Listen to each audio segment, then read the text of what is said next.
Hello, hello everyone. Welcome to the 7th RAYS Trust Youth Symposium on Heritage and Sustainable Development Goals. My name is Dabengwa, and the title of my talk is Challenges of Restoring Old Grasslands Following Human Disturbances. Okay, this is the face behind the voice. My choice of sustainable development goal for this year's symposium is life on land. So what the UN says about life on land is to protect, restore and promote sustainable use of terrestrial ecosystems, sustainably manage forests, combat deforestation, desertification, and halt and reverse land degradation and halt biodiversity loss. So this is quite a mouthful, but we'll see how we get in this presentation. What we notice about most African landscapes, particularly the savanna and grassland types, is that they are composed of different elements. In this case, we've got a landscape that has got trees and grasses. Not only that, when you look further, we notice, or I'll just let you know that in this case here, we've got short grasses. Here we've got our woodland, and here we've got what we might consider to be tall grasses. So these different ecosystem states that we find in landscapes are actually driven by different positive feedbacks.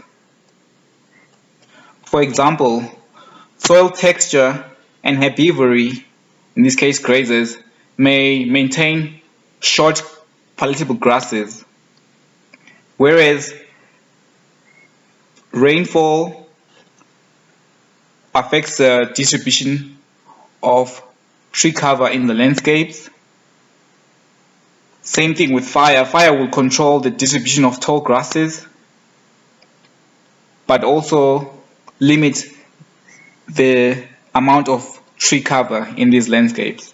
Another ecosystem state that we are concerned about in this talk is degradation, whereby we've got damage to soil and vegetation cover. So humans have disturbed landscapes for millennia. In Africa, we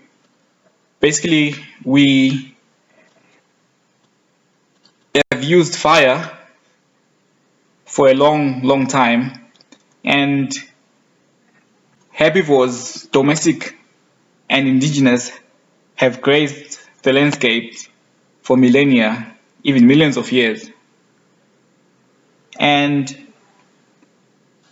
recently, agriculture, cropping has changed many landscapes. In this talk, I'm interested in finding whether there's evidence in long-term records of ecosystem states influenced by humans, and what are the implications for conservation of modern landscapes. To do that, I'm going to look at environmental history, particularly from sedimentary environments where there is stratification over time. And in these sedimentary archives, I'm particularly interested in microfossils, which I look at under the microscope. One type of microfossils that I'm interested in are called phytoliths. These are siliceous objects that solidify in plant tissue, and they preserve well in sediments. They're usually deposited locally and are used to distinguish many different grass subfamilies. In terms of herbivore history, I'm particularly going to use dung fungal spores which grow on herbivore dung. And these generally have a positive linear relationship with herbivore biomass density and also grazing pressure. In this talk, we're going to focus on Sporomyella. As you can see, it is quite small, 20 microns, in length.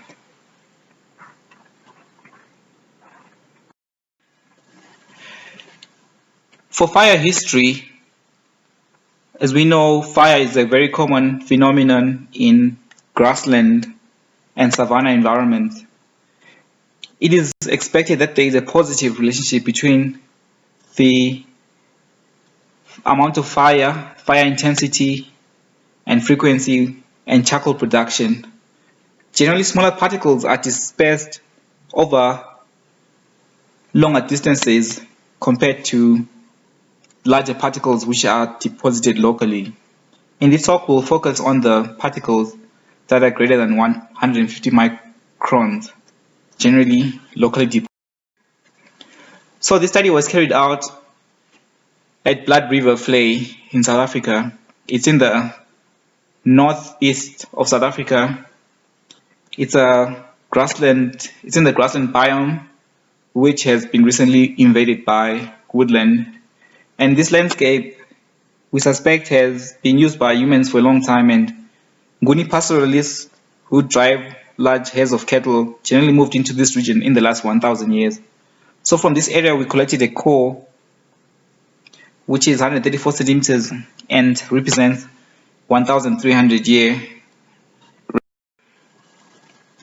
So in terms of the grasses that we find here that are very indicative, we've got Floridoideae and Aristidioideae. These grasses generally increase with grazing. Then we've got the Panicoideae, Themida triandra, Hyperrhenia heta, which are the main types. These are typical indicators of fire and grazing. And then we've got Arundinoideae, represented by Phragmites australis, and Poideae with Lisa Xandra and Grassy Eranthia. These generally are found at the wetland boundary, at the margins of the wetland. So what did we find?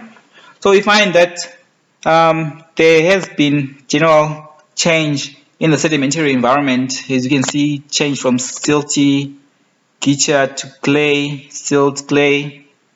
And these are grass subfamilies, and you can see from their representative morphotypes that they have been changing over time. And as you can see here, these grass cells it's been quite dynamic over time. And soil organic matter has generally been increasing over time in this core. This is a busy slide, but I'll just take you through it. Our main focus here is on the Chloridoideae, which is the short grasses, and the Panicoideae, which is the tall grasses. We see that there generally has been a decrease in, like, this is depth in centimeters on the left, and this is time, years before present, calibrated years before present. So this is 1,000 years ago, 600 years ago, 300 years ago, 150 years ago. We can see that there's generally been a decrease in short grasses as we move through time, and tall grasses have increased but also decreased. So this is quite a busy slide, but the most important thing that we need to see that from the grasses, that in this short grass phase there was generally high aridity, and as we move to the mid-tall grass phase, basically aridity declined, and we move to the spot in tall grass phase, aridity returns, and we can see that this aridity is linked to this climate index, which is on the right. Much more, we see that Sporomyella increased, and it was highest abundances in the mixed tall grass phase, as was charcoal, which represents fire.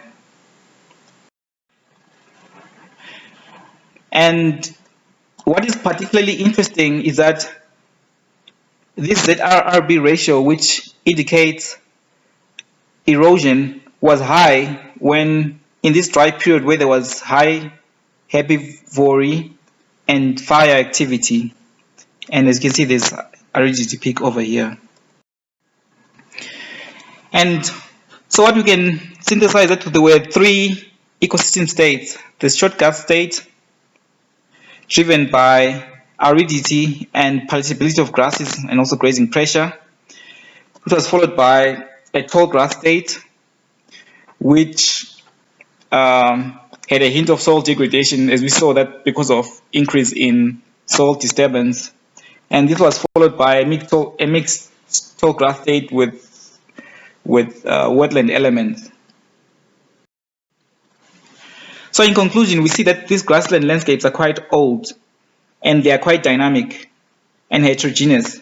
There are many different types of states, alternate states in this landscape. And there was evidence of human influence during the dry climatic period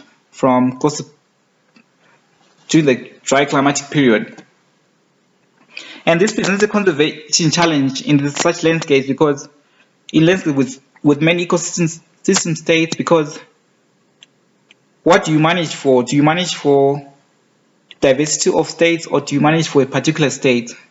In this case, there is good evidence to suggest that management should be geared towards increasing the diversity of states in order to increase biodiversity and functionality of the landscapes.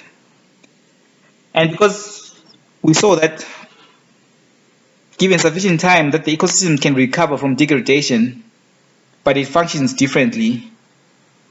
We saw from that state where there was increase in soil disturbance did actually decrease, but the ecosystem state was now much different than it was previously. This suggests that long-term studies provide useful insights into long-term ecosystem dynamics. So for us to understand our future and to promote this life on land, it is important that we use sedimentary archives that we find in our landscapes so that we can better enhance and promote the sustainable use of natural resources in our landscapes as we move forward. So thank you very much. These are the people who supported this work. I'd like to thank them very much and thank you for listening.